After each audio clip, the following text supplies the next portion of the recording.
Halo, kembali lagi di channel Rahasia Sukses. Siapa yang menyangka Elon Musk sekarang menjadi orang terkaya di dunia? Elon Musk memang seseorang yang berkarakter. Pertama kali saya mendengar namanya adalah ketika membaca buku mengenai sejarah PayPal, di mana dia beserta rekannya Peter Thiel bersama-sama menjadi milioner ketika menjual PayPal ke eBay dengan harga 1,5 billion dolar. Dan kemudian Elon Musk mendirikan Tesla. Dan seperti yang kita ketahui sekarang, bagaimana mobil listrik Tesla serta produk lainnya merevolusi dunia yang kita kenal. Elon Musk mempunyai visi yang sangat besar untuk manusia di masa depan, yang kita tidak semua bisa membayangkan bagaimana kehidupan manusia di 100 tahun ke depan. Dia memutuskan untuk mengejar goalnya walaupun untuk kita sekarang itu seperti mustahil, seperti membuat koloni di Mars, mobil listrik tanpa pengendara, energi hijau, dan goal besar lainnya. Inilah 3 pelajaran yang dapat diambil dari buku Elon Musk yang ditulis oleh Ashley Vance. Pertama, coba luangkan waktumu bukan hanya untuk mencari jawaban, tapi untuk membuat pertanyaan yang tepat. Elon Musk tidak mempunyai masa kecil yang mudah. Hubungan dia dengan orang tuanya tidaklah mengenakan, terutama pada saat orang tuanya memutuskan untuk berpisah.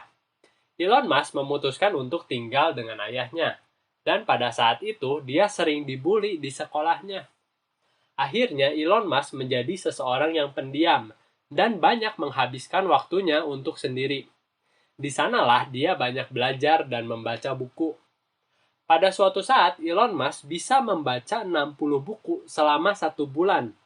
Dan terima kasih, dia mempunyai memori fotografik yang baik, sehingga dia bisa menghafal keseluruhan isi dari 2 ensiklopedia. Salah satu buku yang mempengaruhi pemikirannya adalah The Hitchhiker Guide to the Galaxy. Ini menjadi buku pedoman dia untuk menyelesaikan masalah, bahkan mempengaruhi gaya humornya dia. Buku inilah yang menunjukkan kalau menemukan jawaban itu mudah. Bagian yang sulit adalah untuk menanyakan pertanyaan yang tepat. Kebanyakan dari hidup kita dihabiskan untuk menjawab dan melakukan jawaban dari pertanyaan yang salah. Akhirnya itu menimbulkan masalah-masalah yang sebetulnya tidak perlu kita hadapi jika kita menanyakan pertanyaan yang tepat.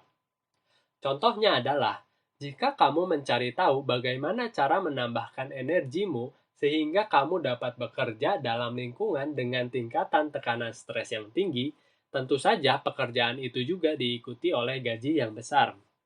Tapi daripada kamu bertanya kenapa kamu memerlukan gaji yang tinggi, atau kenapa kamu ingin pekerjaan atau jabatan yang membuatmu stres, kamu bisa bertanya, apakah ada cara hidup yang lebih baik? Yang dimana kamu tidak perlu menghadapi stres dan dapat menikmati hidup. Proses berpikir seperti inilah yang membuat Elon Musk berpikir mengenai topik-topik seperti energi matahari, penjelajahan luar angkasa dan roket, bank tanpa kertas, dan itu ajaibnya dipikirkan dia sebelum dia memasuki SMA. Kedua, capai goalmu untuk sukses dengan penuh tekad. Sukses dengan penuh tekad terdengar seperti ambigu, tapi itu berarti kamu bertekad penuh untuk mencari tahu apa langkahmu selanjutnya dan meluangkan waktu untuk berpikir mengenai apa yang akan kamu lakukan. Contohnya adalah ketika Elon mencoba untuk memenangkan hati istri pertama dia, Justin Wilson.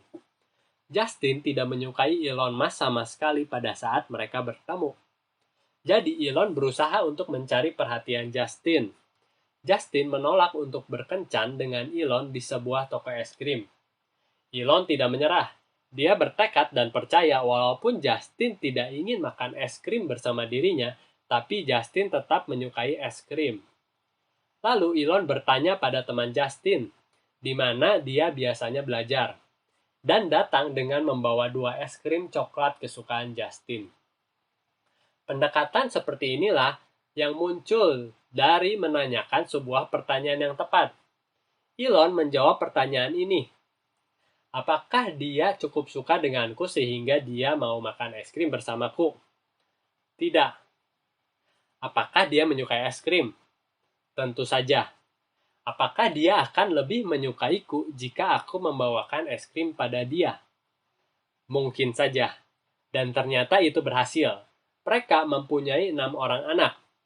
Jika apa yang kamu coba lakukan itu sangatlah penting untuk dirimu, teruslah kejar itu dan gunakan pendekatan ilmiah untuk menentukan bagaimana langkahmu selanjutnya. Ketiga, jika kamu menggabungkan semua pekerjaanmu dan proyekmu dalam satu goal besar, kamu akan meninggalkan dampak berkelanjutan untuk dunia. Setiap orang tentunya mempunyai goal-goal berbeda di banyak area kehidupan. Tapi itu tetap saja sangatlah penting karena itulah bumbu dari kehidupan. Dan itulah yang membuat hidup kita menjadi menyenangkan. Tapi jika kamu membayangkan banyaknya goal tersebut seperti sebuah piramida, kamu akan dapat melihat bagaimana fokusmu akan berubah.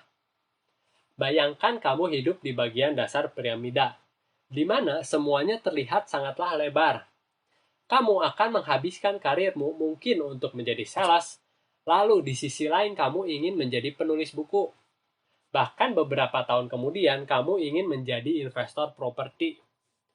Lalu sekarang bayangkan jika kamu ada di puncak piramida itu, yang sangatlah sempit, di mana kamu hanya bisa memiliki satu goal saja. Jika kamu bisa menggabungkan semua goal di tingkatan yang lebih bawah, untuk membawamu menuju satu goal besar yang ada di puncak piramida tersebut, hidupmu secara keseluruhan akan menjadi lebih fokus untuk mencapai goal tersebut. Pada kasus Elon Musk, perusahaan Tesla memproduksi baterai, di mana baterai tersebut dia bisa jual ke perusahaan dia yang lainnya yaitu SolarCity. Dan SolarCity juga merupakan perusahaan yang menyediakan solar panel di mana itu digunakan di tempat pengisian baterai Tesla. Semua perusahaan dia bekerja sama untuk mewujudkan satu goal besar dia, yaitu menyelamatkan masa depan manusia.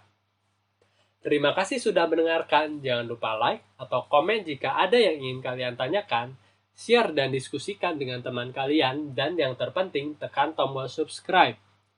Sampai bertemu di video selanjutnya.